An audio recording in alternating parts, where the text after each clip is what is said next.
Jurassic World Fallen Kingdom is the Fast and Furious of the Jurassic Park movies, but with a mixed reaction between fans and critics alike. Is this Jurassic film a hit or a miss? Just know some spoilers ahead.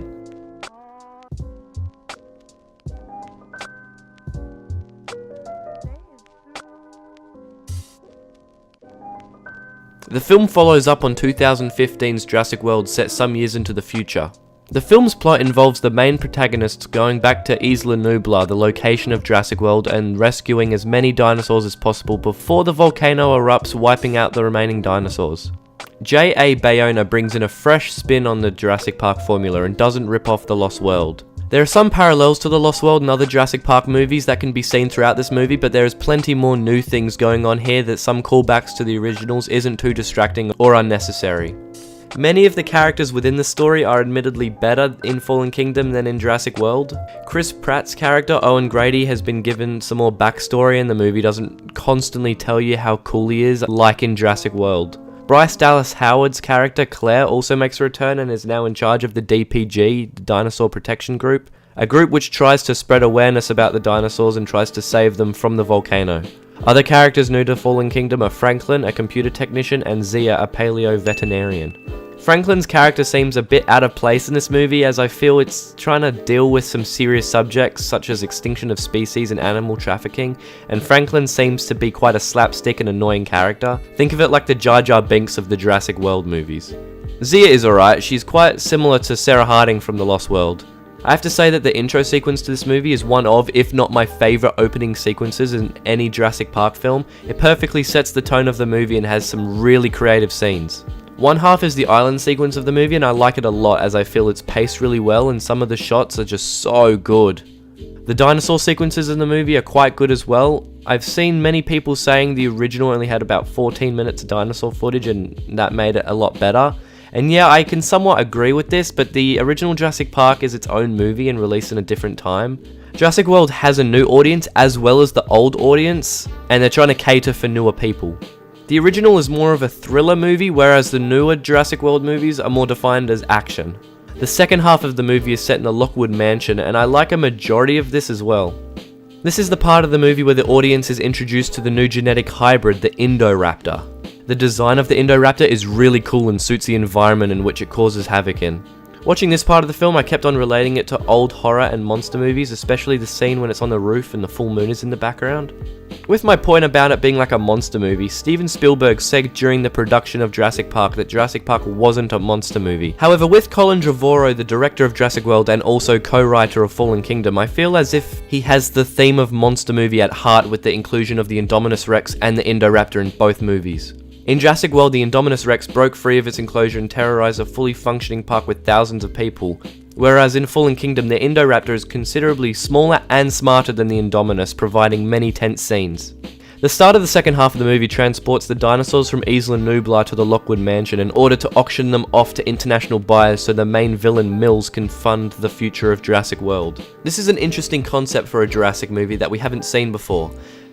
But as it is a Jurassic movie, obviously things go wrong and this leads to the Indoraptor escaping and hunting down the main characters. The end of the movie results in the dinosaurs being let free on the mainland and leaving the viewers with a cliffhanger. Little does the audience know that the ending is sort of similar to the ending of the Jurassic Park novel by Michael Crichton, the book which the first movie was based on, as it is reported that some dinosaurs managed to make it to the mainland and the characters were unsure as to what the consequences to that would be. The things I like about this movie is the island is gone now. This means that more innovative and new ideas can come to the table for more sequels in the future that doesn't involve the characters going back to the island. The Indoraptor was a pretty cool idea and I like how they designed it. The way it walks on all fours and rears up on its hind legs in some scenes is really cool, and to my knowledge we haven't really seen a dinosaur do that in a Jurassic movie before. As I said before, I loved the opening scene to the movie and the pacing throughout was so consistent, it was an adrenaline rush the entire movie.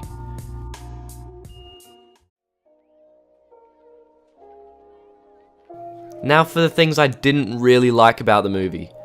As I said before, I didn't like the character of Franklin. I can't help but cringe when I see this type of character in movies, and I don't find anything funny when an adult does a high-pitched scream. Some of the character choices made in the movie are a bit stupid if I'm being honest. Examples of this is when Maisie lets the dinosaurs free at the end, And when Ken Wheatley opens the Indoraptor cage to pull off one of its teeth for his necklace. Just saying that sentence sounds so stupid. I feel as if the Indoraptor didn't have much of an impact that the Indominus had. Like, yeah, I get that the Indoraptor is considerably smaller and is in a different environment, but it couldn't even take down a majority of the characters inside of the mansion. The Indominus broke free of a heavily fortified enclosure and continued to kill multiple dinosaurs throughout the park, kill a majority of the asset containment unit that went out to stop it and force the rest to retreat, put up a decent fight against both a T-Rex and a Velociraptor, and many more things. The Indoraptor could only hope to be as threatening. An argument against this point is that the people that created the Indoraptor were the people that made the Indominus, so they were trying to learn from their mistakes and not make the iRaptor more or as powerful. But these people specifically made this dinosaur to kill and respond to human interaction, and I have to say it didn't do a very good job. However, the iRaptor in the movie was just a prototype and still needed to be tweaked in later species, but my point still stands about it not being as threatening. The movie deals with some pretty serious themes such as the extinction of species, animal trafficking, and the ethics of human cloning. The Jurassic movies already dealt with some serious real-world topics, but this is really the first time that one of these movies have dealt with the topic of human cloning, and I think it's a natural progression for the franchise. There is a character in the movie that you find out is a clone, and this was a shock to some and quite questionable for others, as some people may be asking, oh, why is there a human clone in our dinosaur movie? And I can somewhat agree with you, but realistically it didn't really make much of an effect on the story except at the end when she decides to let the dinosaurs free as they're also clones. But if the technology exists in the Jurassic universe and the original park was over 20 years ago, it's surprising that we haven't had a cloned character until now. As for the animal trafficking issue, I think that the film deals with this topic correctly and makes the viewer feel bad for the dinosaurs.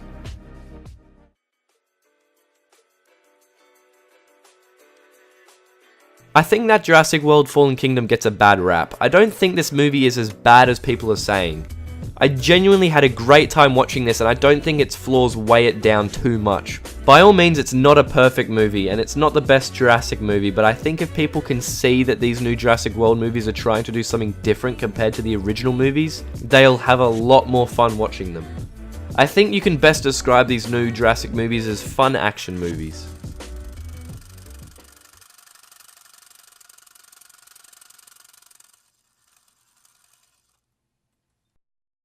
Thank you for watching my Fallen Kingdom thoughts and opinions video. If you guys agree or disagree with anything I said in the video, feel free to leave a comment below. Did you guys enjoy the new Jurassic World? If you're new and want to check out any of my other videos, you should check out my channel. I mainly do video game related content, but I want to do more thought pieces on film in the future.